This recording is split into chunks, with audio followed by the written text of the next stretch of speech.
Who can tell me what are the right conditions for the system? Can anybody tell me?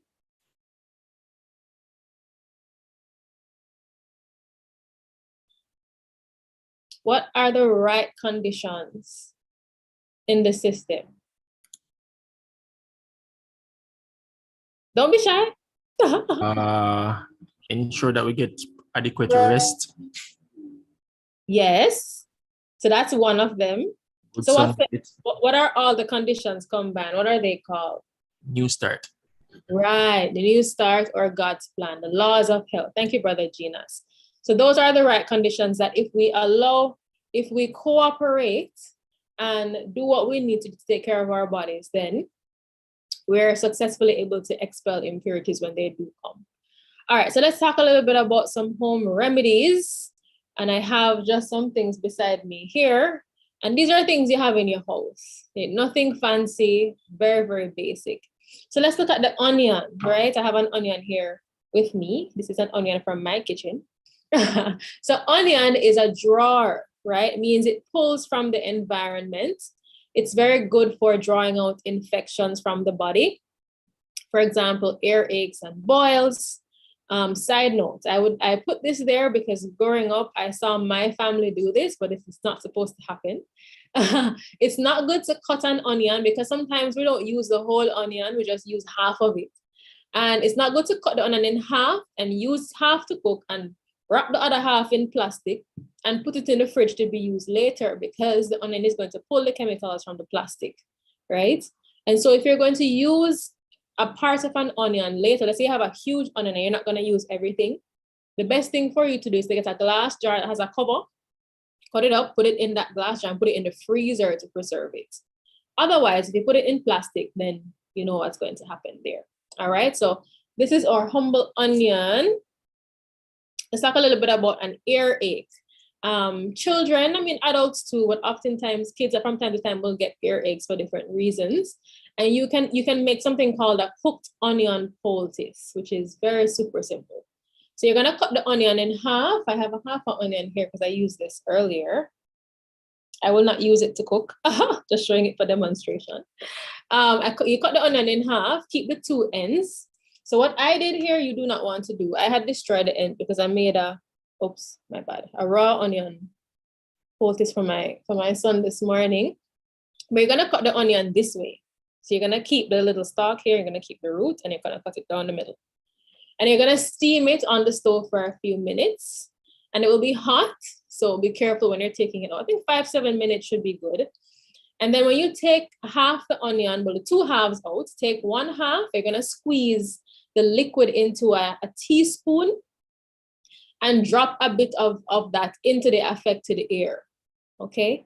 Then you're going to wrap the same onion in a cloth. Now these cloths are reusable cloths. You can, if you're in Jamaica, you can get a big pack of this at Price Mart. They're very good to have at home in case you need to do any form of poultice. Some persons use paper towel, which is also fine. You can wrap the onion now into a cloth. Where is it? I can just use this one. So you're gonna wrap it. Hold on, let me open it out. So I'm opening out the paper here. You're gonna wrap it like this. So the onion is right here and you're gonna wrap it up like that. I'm not wrapping it properly, hold on. Supposed to wrap good.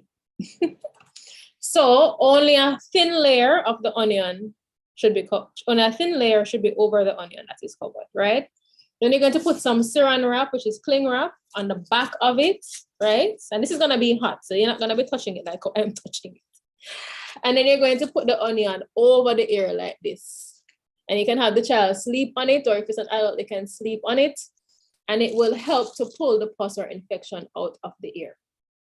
Okay, so very, very, very super, super simple remedy for earache. Anybody have any questions on this before I move on? Feel free. No? Okay, great. Now this you can do as often as symptoms persist. Once the onion gets cold, then you're going to want to take it off, right? Because once it is cold, it is of no use or benefit at that time. All right, so let's move on. And then the other thing you also have to look at is the possible cause of ear infection. If the eustachian tubes are blocked, which sometimes happen when babies are teething, but what compounds that issue is when they're using dairy products, even in adults, right? Because dairy, whether that's cow's milk, cheese, whatever, that you're using, it causes mucus to build up in the eustachian tubes that can often lead to infection. All right, so you have to also not only treat the issue, but you have to remove the cause. Whatever is causing that, you have to completely eliminate that. All right, so you can also use raw onion for a sore throat. So similarly, in the same form of cloth, right? Let me just fold it differently and show you. So what instead, this time, I don't have any chopped onion to show you, but you would just chop up the onion, fine, or you can cut it in strips and lay it on your cloth here. I have the cloth here. So you'd cut it in strips and lay it like that right across this area. Then you're going to fold it. So pretend like there's onion inside and it's all along the length of my cloth here. So you're gonna fold it, and then the thin part, you're going to put it on your neck like that, right? So you'd wrap it and put it like this, and then you're gonna put a scarf over it and tie the scarf and leave it on. Okay?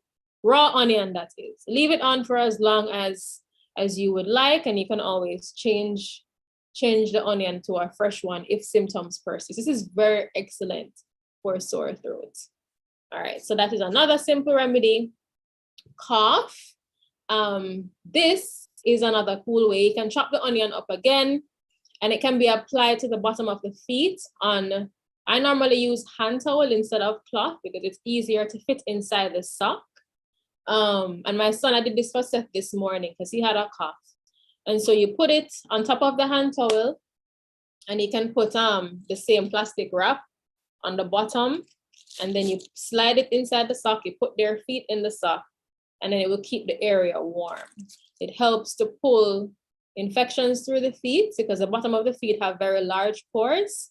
And so it's excellent to pulling, especially for respiratory issues, chest cold, head cold, it pulls it through the feet. All right. So that is for coughing. You can also make a raw onion cough syrup. A lot of us will be familiar with this using a glass jar. Very important. Why? Because the onion is a drawer. If you use a plastic jar, then it's going to pull the chemicals from the plastic, which is not what you want for your body. So get a glass jar. You're going to chop your onion up again, and then you're going to use half an inch of onion in the bottom, followed by a teaspoon of honey. And you're going to alternate onion and honey, onion, honey, onion, honey, until your onion is finished or the glass jar is full, whichever you prefer. Leave it to sit for 24 hours, and it's going to become runny, right? Because the onion juice is coming out and mixing with the honey there. And then you can strain off the onion pieces, and then you have a cough syrup, and that can stay there for months and not spoil, right? Whenever you need it, you take it as needed. So it's a natural cough syrup. Okay, so that's onion. Anybody have any questions about the onion? Any of us ever used these before at home? Yes. Which one have you tried? I remember one time Michael wasn't feeling well and you suggested doing the sock. So we did the socks, and that did help. Yeah. But he was a big fan of the socks. So at one point I just cut the onion and garlic and put it beside the bed, but it really did help to pull as well. Yes. I do have a question, Britt. Yeah. I know that you said for the ear infection with the hot onion, you said if it gets cold, it's of no use. So if it gets cold and the infection still persists, do you get a new onion that you steam, or can you just re-steam the old one? New onion, right? Because the old onion would have had whatever it pulled from your ear. So you don't want to put that back on. So you discard it and get another onion, re-steam and reapply. Okay. And I've also tried garlic and honey. Well, I mean, you're not on garlic, but yes. Yeah.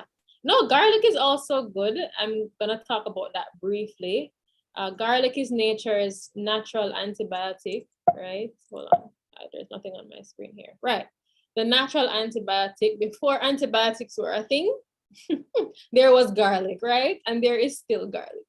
And so we can definitely use the properties of garlic in various ways. But even for babies, I find that garlic is also excellent for the bottom of the feet because it's very tiny. Just slice it, put it on the same cloth, put your plastic wrap on it, stick the baby's feet on it, put on their sock. And it's very, very excellent when they have a flu, nasal, chest condition, and so on. All right. The only thing with the garlic, though, is that it may burn the skin. So you have to be extra careful that it does not touch the skin directly. The onion can touch the skin technically and don't affect you, but the garlic may burn, right? So let's ensure that there's a thick enough piece of cloth that separates the garlic from the skin, that there is no burning. So that's the garlic poultice there. Now, ginger, this is something that I learned recently that I'm super excited about to try. And Shalon, he's my guinea pig because he often gets inflammation, different areas of his body. So you can make a ginger poultice for joint pain, which I think is pretty cool. So I have my ginger here. Everybody must use ginger at home, or they make ginger tea, or you put it in your food, right? You just grab your ginger, right? Lay a piece of plastic cling wrap. Again, this is very useful because it helps to trap the heat for the poultice. Then you're gonna put your cloth on top of the plastic wrap. And then I don't have any grater, but this picture I'm grating some ginger on top of the cloth, right? Then you're gonna fold it and ensure the thin part where the ginger is almost touching your hand. There's only a thin layer of cloth separating your hand from the ginger. That is the side you're going to put on the affected area, because if the cloth is too thick, it's not going to penetrate as easy. Yeah, and that's why I like these cloths. They're super thin. So you just fold it and the thin side you apply on the body. All right, then you bandage it over to keep the heat. And this is good for arthritic pains, persons that struggle with arthritis, lower back pains, wrist pains, etc. And the area will get hot, so it depends on your tolerance level, because as the inflammation is being pulled out from the body, it will feel like it's burning. But it's just working, don't freak out, right? So it just depends on how much you can tolerate. If you can't tolerate it, then do not go to bed with it. But if you have a high pain tolerance, I mean, it's not like extremely painful, but if it's uncomfortable where you can't sleep, then don't do it at night. All right, but if you can tolerate it, definitely go to bed with that. Okay, so that is the ginger poultice. Any questions here? Is this new to anybody, or is it just me? Just me? Okay. No, it's new. It's new. I've never heard of a ginger poultice. Yeah, it's pretty cool. All right, so potato poultice. This one is very common. One I've used many, many, many times. Your potato is usually the one that most persons go to because it's very soothing. It doesn't burn. It's also a drawer like the onion. And it has a very cooling effect. It's high in minerals, so that the potato is high in minerals like phosphorus and potassium, which the body absorbs from the potato to help with healing the affected area.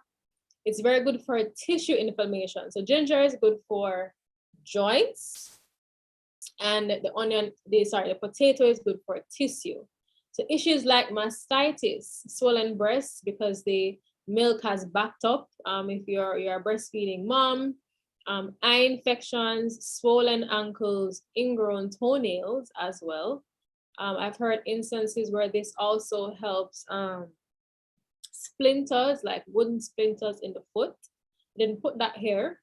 But if you're gonna use this for ingrown toenail, then it is, well, for it to work effectively, you'd have to do some hot and cold treatment before, meaning you immerse your feet into hot water for 3 minutes, and then you take it out and put it in cold water for 30 minutes to get the blood flowing.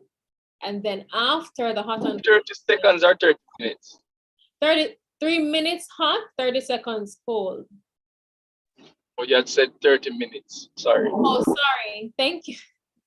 Thank you. So it'll be 3 minutes hot, 30 seconds cold. If I fumble, just look on the screen. That is right. And then at the end of your hot and cold, you always end with cold to close up your pores, right? That is a must. End with cold. And then when you're finished with your hot and cold treatment, then you would put on the potato poultice. You wrap it up with your saran wrap, you bandage it and leave it on. All right. So that's that for tissue inflammation. And it's made similar like the ginger before. As I said, it's very gentle. So it can pretty much go anywhere in the body, even on genitals. I was watching something recently, and I believe a mom was saying her son had a swelling in his genital area. Something bit him there. How terrible, right? And potato was the only thing that was gentle enough that would pull whatever it is out. And she put that on in his diaper, and he ran around with it all day, took it off in the evening, and he was good to go, right? The potato is excellent. So that's it for potato. Any questions so far?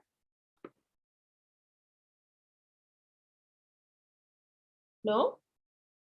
All right, so I'm almost finished. I just have one more here, and then I'll hand over back to Stamel. So cayenne pepper, we all have cayenne pepper in the house, or we should. Cayenne pepper is very, very effective. It moves the blood, right? And that's why it's used in the flu balm. I don't have the flu balm here, but it's added to the flu balm because the concentrate of nutrition that the onion, the garlic, the ginger, everything that's in the flu balm, it moves it to the affected areas quickly. It's a stimulant to the blood, but it's not a nervous system stimulant, so you don't have to worry about it, right? It's not going to affect you negatively. It can be used for an upset stomach, right? It can be used for low hydrochloric acid in the stomach as well. How it works is that it thins the blood and opens the capillaries and strengthens your arterial wall. And it can be used both internally and externally. So internally, it can be taken 1/4 teaspoon in a cup of water. Some persons take more, it just depends on your tolerance level for hot. I know Mel can take hot, so probably she would have more in water if needed. Desperate. Or externally as a poultice or a compress. Now, if you're gonna be doing a compress, it's cayenne pepper it's a powder. So what you'll have to do is to use a little bit of oil. I don't know if I have it here. Oh, I have it here, great. So you'd lay your cling wrap, your plastic wrap on the table, and you put your thin cloth, then you're gonna apply some oil. I have olive here, but you should be able to use coconut, that should be fine. And then you sprinkle the cayenne over the damp cloth, damp with oil, and you're gonna spread it with your hands so it doesn't move, right? And then this can be applied to the bottom of the feet. So persons that have low blood circulation in their lower extremities, this helps to restore feeling. So somebody that has cold feet or somebody that struggles with peripheral neuropathy, it helps to stimulate blood circulation to the feet. All right, so I believe that's it. Said I wasn't going to be long. Yep. So these are just some simple, very simple things you can do at home with what we already use to cook. So any questions from anybody? If not, I'm going to hand over to Sister Mel. Seems like it was pretty straightforward, man. That's great. That's awesome. It was wonderful. Thank you so much, Britt. All right. So happy Sabbath again, everyone. Handing over to you, Sister Mel. Britt, before you leave, could you do the hymn? Because there's nobody assigned for the hymn. Oh. The musical item, 230, hymn number 230. Okay. I would, but you know, my voice is not the singing voice. I actually don't know this one. So, Sister Lee. Sister Lee, do you know hymn number 230? Could you give us a selection, please? Or could you sing it for us?